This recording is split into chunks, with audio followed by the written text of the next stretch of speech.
Es decir, no se va a producir cerveza en el norte. O sea, ya veda. Quieren seguir produciendo cerveza, aumentando la producción, todo el apoyo para el sur-sureste.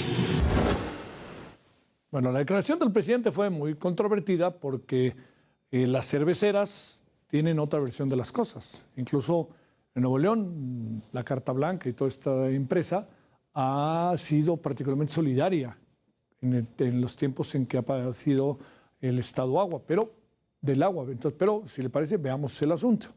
El director general de la Cámara de la Industria de Transformación, Guillermo Dillon, afirmó que la cerveza se seguirá elaborando en Nuevo León. No le dieron vuelta.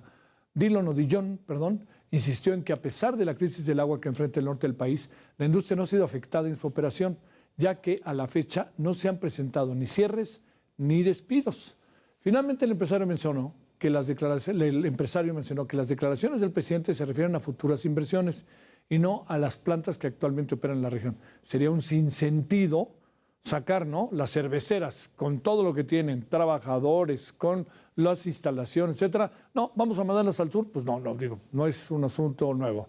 ¿Quieren poner nuevas cerveceras? Pues váyanse al sur. Pero, por favor, mover estas, ya. Ahora sí que seamos serios, pues. De acuerdo con un estudio realizado por Cerveceros de México, nuestro país está ubicado en primer lugar como exportador de esta bebida, mientras que como productor se ubica en cuarto lugar. Según la investigación, México es el número uno desde el 2010, momento en que rebasó a Países Bajos y como productores estamos por debajo de China, pues ahora sí que con la cantidad de chinos, perdónenme, chinas, imagínense lo que se bebe, Estados Unidos, que también lo beben, que para qué quiere, y Brasil, que también tiene con la Brahma una gran cantidad de consumo. La industria aporta el 1.5% del Producto Interno Bruto del país, además de que el 73% de los insumos que se utilizan para la fabricación de la cerveza, oyó usted bien el número, ese porcentaje son de origen nacional. Con esto tiene usted una idea. Ante la crisis de agua que se vive en el norte del país, el presidente descartó que su gobierno vaya a expedir más permisos para la operación de esta industria cervecera en la región.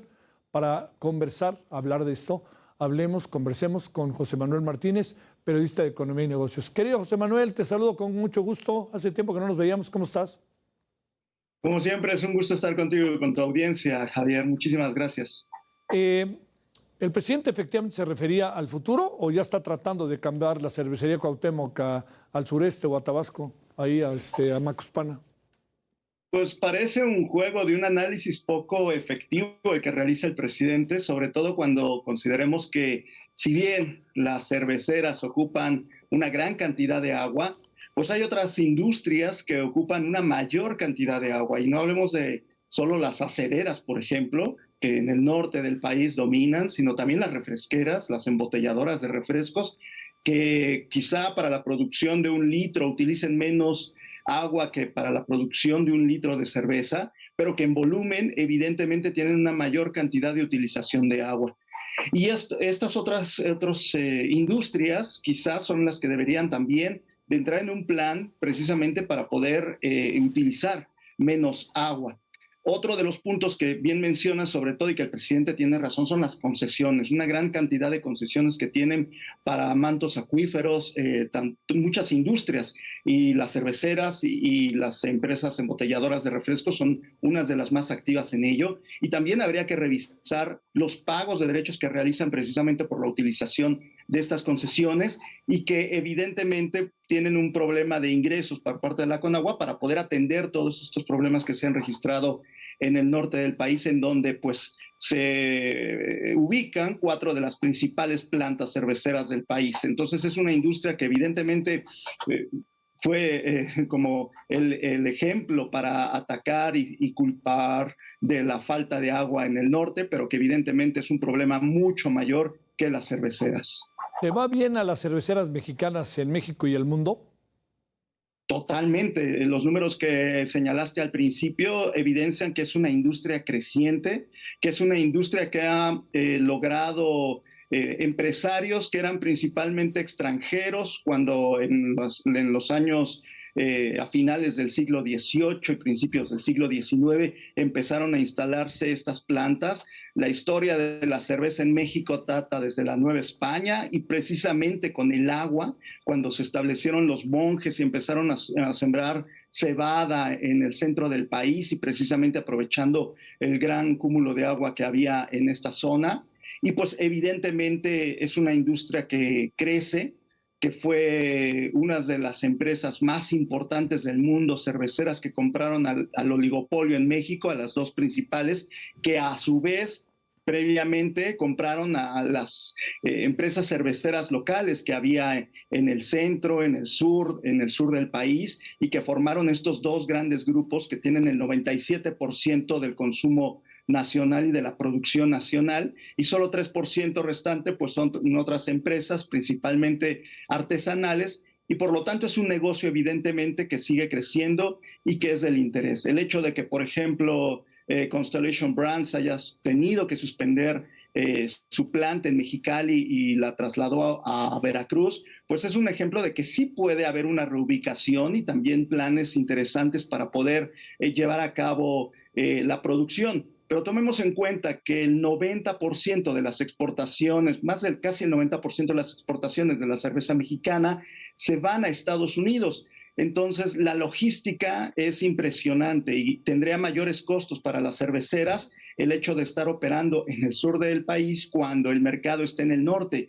Y además, México no es suficientemente productor de lúpulo, que es uno de los principales ingredientes de la cerveza, así como también de cebada. La gran parte viene de Estados Unidos. Entonces, ese intercambio de insumos, pues evidentemente sería muy afectado para la industria cervecera. Oye, para cerrar, José Manuel, no casualmente, por cierto, Constellation, con todo lo que pasó allá en Mexicali, le dijeron váyase al sur y dijo, bueno, no me gustó, pero me voy, y no se fue a otro país, que eso yo creo que por algo también fue, ¿no? Claro, y es una planta que ya tenía muy avanzadas sus obras, muy avanzadas, pero también hay que considerar, no sabemos todavía el costo para el gobierno mexicano que fue la cancelación de esa planta. Sí. Desconocemos los acuerdos a los que se llevaron para que se trasladaran a Veracruz. En el país, prácticamente más de 10 estados tienen plantas cerveceras, eso es evidente también, es decir, hay problemas que sí se pueden resolver, pero si tienes 4 plantas ya en el norte, muy bien establecidas, con operaciones muy establecidas, serían costos muy grandes y consideramos la generación de empleos que tienen ya, evidentemente. Entonces, también son complicaciones muy fuertes. E insisto, hay otras industrias que pueden tener una mayor, digamos, rigor en el uso del agua, como son la cerera, la minera o la de refrescos, que también pueden contribuir a eso. Además de que recordemos que también más del 70% del consumo de agua en México es por parte del sector agropecuario. Evidentemente se tiene que producir, no hay de otra alimentos, pero pues es también donde se deben de buscar las eficiencias. El otro consumidor importante, 14%, pues somos los hogares y evidentemente la industria que tiene casi el 5%. Entonces, quizá es muy atractivo, como siempre, atacar a un sector, pero evidentemente que ese sector que tiene que tener más aportaciones a la sociedad por lo que consume de agua y por las millonarias ganancias que tiene, pues evidentemente siempre es como la carne de cañón para este tipo de situaciones tan lamentables de falta de agua. Te mando un gran saludo, José Manuel, qué gusto verte. Gracias. Igualmente, muchas gracias. Hasta luego, buenas noches.